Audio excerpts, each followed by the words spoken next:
ಪ್ರಜಾಬಲ ನ್ಯೂಸ್ಗೆ ಸ್ವಾಗತ. ಗ್ರಾಮ ಪಂಚಾಯಿತಿ ಮಾಜಿ ಅಧ್ಯಕ್ಷನ ಭರ್ಬರ ಕೊಲೆ. ಕಲಾದಗಿ ಪೊಲೀಸ್ ಠಾಣೆ ವ್ಯಾಪ್ತಿಯ ಗದ್ದನಕೇರಿ ಕ್ರಾಸ್ನಲ್ಲಿ ಕಾಂಗ್ರೆಸ್ ಮುಖಂಡನ ಹತ್ಯೆ ನಡೆದಿದೆ. ಸಂಗಪ್ಪ ನಾಲತ್ವಾಡ್, ವಯಸ್ಸು 45, ಕೊಲೆಯಾದ ದುರ್ದೈವಿ. ಕಾರಿನಲ್ಲಿ ಬಂದ ದುಷ್ಕರ್ಮಿಗಳು ಅವರ ಮುಖವನ್ನು ಜಜ್ಜಿ ಕೊಲೆಗೈದಿದ್ದಾರೆ. ಕೊಲೆಯಾದ ಸಂಗಪ್ಪ ಎಡಹಳ್ಳಿ ಗ್ರಾಮ ಪಂಚಾಯಿತಿ ಅಧ್ಯಕ್ಷರಾಗಿ ಸೇವೆ ಸಲ್ಲಿಸಿದ್ದರು. ಅವರ ಪತ್ನಿ ಸಹ ಈಗಷ್ಟೇ ಮುಕ್ತಾಯಗೊಂಡ ಗ್ರಾಮ ಪಂಚಾಯಿತಿ ಅಧ್ಯಕ್ಷರಾಗಿದ್ದರು. ಗದ್ದನಕೇರಿ ಕ್ರಾಸ್ನಲ್ಲಿ ಬಾರ್ನ್ನು ಲೀಸ್ಗೆ ಪಡೆದಿದ್ದರು. ಕೊಲೆಗೆ ಕಾರಣ ತಿಳಿದು ಬಂದಿಲ್ಲ. ಘಟನಾ ಸ್ಥಳಕ್ಕೆ ಶಾಸಕ ಜೆಟಿ ಪಾಟೀಲ್, ಪೊಲೀಸ್ ವರಿಷ್ಠ ಅಧಿಕಾರಿ ಸಿದ್ಧಾರ್ಥ ಗೋಯಲ್, ಡಿವೈಎಸ್ಪಿ ಗಜಾನನ್ ಸುತಾರ್, ಗ್ರಾಮೀಣ ಸಿಪಿಐ ರಾಮಣ್ಣ, ಬಿರಾದಾರ್ ಪಿಎಸ್ಐ ಪ್ರವೀಣ್ ಬಿಳ್ಗಿ ಭೇಟಿ ನೀಡಿ ಪರಿಶೀಲನೆ ಕೈಗೊಂಡರು. ಸ್ಕೂಟಿಯಲ್ಲಿ ವಾಪಸ್ ಬರುವಾಗ ಇಬ್ರು ಜನ ಕಾರಲ್ಲಿ ಅವರಿಗೆ ಫಾಲೋ ಮಾಡಿದ್ರು. ಅವ್ರ ಮನೆಯಿಂದ ಸ್ವಲ್ಪ ಏನು 20-25 ಮೀಟರ್ ದೂರ ಅದೇ ಓಣಿಯಲ್ಲಿ ಅವರಿಗೆ ಅಡ್ಡ ಹಾಕಿ ಅಲ್ಲಿ ಇರುವ ಸ್ಥಳೀಯ ಐ ವಿಟ್ನೆಸ್ ಅಕೌಂಟ್ ಪ್ರಕಾರ ಇಬ್ರು ಜನ ಆ ಕಾರಿನ ಹೊರಗಡೆ ಬರ್ತಾರೆ. ಅವ್ರದ್ದು ಪ್ರೀ ಪ್ಲಾನ್ ವೇ ಅಲ್ಲಿ ಮರ್ಡರ್ ಮಾಡ್ತಾರೆ, ಮತ್ತೆ ಅಲ್ಲಿಂದ ತಪ್ಪಿಸ್ಕೊಂಡು ಹೋಗ್ತಾರೆ. ಮರ್ಡರ್ ಆದ ನಂತರ ಇಮಿಡಿಯೇಟ್ಲಿ ನಾವು ನಮ್ಮ ಮೆಡಿಷನ್ ಎಸ್ ಪಿ ಅವರು, ನಮ್ಮ DSP ಅವರು ಇಮಿಡಿಯೇಟ್ಲಿ ನಾವು ಸ್ಪಾಟ್ಗೆ ಭೇಟಿ ನೀಡಿದ್ದೀವಿ.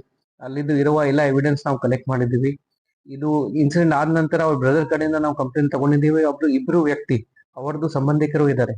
ಒಬ್ರು ಹನುಮಂತ ರೆಡ್ಡಿ ಮತ್ತೆ ಅವ್ರ ಮಗ ಕಿರಣ್. ಇವ್ರಿಬ್ರು ವಿಕ್ಟಿಮ್ದು ಮಾವ ಆಗ್ತಾರೆ. ಮಾವ ಮತ್ತೆ ಮಾವಂದು ಮಗ ಆಗ್ತಾರೆ.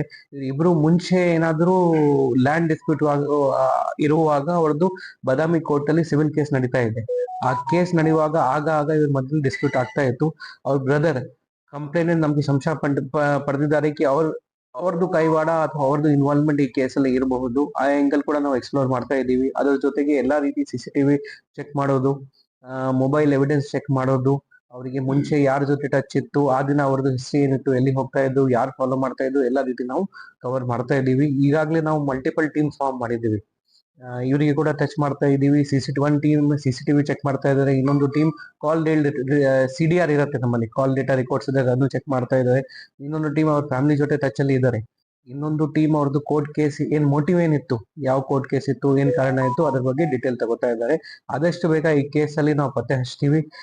ಇದರಲ್ಲಿ ನನ್ನ ಪ್ರಕಾರ 2 ಭಾಗ ಬರುತ್ತೆ. ಯಾರು ಮರ್ಡರ್ ಮಾಡಿದ್ದಾರೆ ಪ್ಲಸ್ ಅವರಿಗೆ ಯಾರು ಏನಾದ್ರು ಪ್ರಚೋದನೆ ಕೊಟ್ಟಿದ್ದಾರೆ ಅಥವಾ ಏನಾದ್ರು ಅವರಿಗೆ ಕಾಂಟ್ರಾಕ್ಟ್ ತರ ಕೊಟ್ಟಿದ್ದಾರೆ, ಇಬ್ರುದು ನಾವು ಪತ್ತೆ ಹಚ್ತೀವಿ. ಆದಷ್ಟು ಬೇಗ ಅದು ಪತ್ತೆ ಹಚ್ಚಿ ನಮ್ಗೆ ತಿಳಿಸ್ತೀವಿ.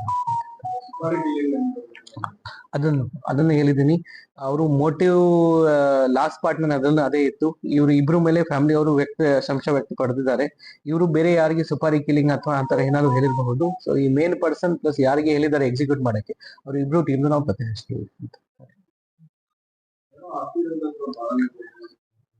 ಬಾದಾಮಿ ಕೋರ್ಟ್ ಅಲ್ಲಿ ಅವ್ರದ್ದು ಆಸ್ತಿ ವಿಚಾರಕ್ಕೆ ಸಿವಿಲ್ ಕೇಸ್ ನಡೀತಾ ಇತ್ತು. ಅದಕ್ಕಿಂತ ಮುಂಚೆ ಈ ಟೀಮ್ ಕಿರಣ್ ಮತ್ತೆ ಅವ್ರ ತಂದೆ ಮತ್ತೆ ಇವ್ರ ವಿಕ್ಟಿಮ್ ಒಂದೇ ಕಡೆ ಕೆಲಸ ಮಾಡ್ತಾ ಇದ್ರು. ಇಲ್ಲಿ ಮನೆ ಹತ್ತಿರಾನೇ ಇನ್ನೊಂದು ಬಾರ್ ಇದೆ. ಈ ಆಸ್ತಿ ವಿಚಾರವಾಗಿ ಅವ್ರದ್ದು ಬಿಸ್ನೆಸ್ ಸೆಪರೇಟ್ ಆಯ್ತು. ಮತ್ತೆ ಆಗ ಜಗಳ ಕೂಡ ಆಗ್ತಾ ಇತ್ತು. ಅಲ್ಲಿ ಇರೋ ರಿಲೇಟಿವ್ಸ್ ಪ್ರಕಾರ, ಅಲ್ಲಿ ಇರೋ ಸ್ಥಳೀಯ ಅವರು ಅಕ್ಕಪಕ್ಕ ನೇಬರ್ಸ್ ಪ್ರಕಾರ ಮುಂಚೆಯಿಂದ ಏನಾದ್ರು ದ್ವೇಷ ಇತ್ತು. ಆ ಕಾರಣ ಇವರು ಮಾಡಿರ್ಬಹುದು. ನಾವು ಅವ್ರಿಗೆ ಕೂಡ ಇನ್ಕ್ವೈರಿ ಮಾಡ್ತೀವಿ, ಅಲ್ಲಿ ನೇಬರ್ಸ್ಗೆ ಕೂಡ ಇನ್ಕ್ವೈರಿ ಮಾಡ್ತೀವಿ. ಮತ್ತೆ ಒಂದ್ಸರಿ ಇವ್ರಿಗೆ ಹೇಳಿದ ನಂತರ ನೀಟಾಗಿ ಅವರಿಗೆ ಇಂಟ್ರೋಗೇಷನ್ ಮಾಡ್ತೀವಿ.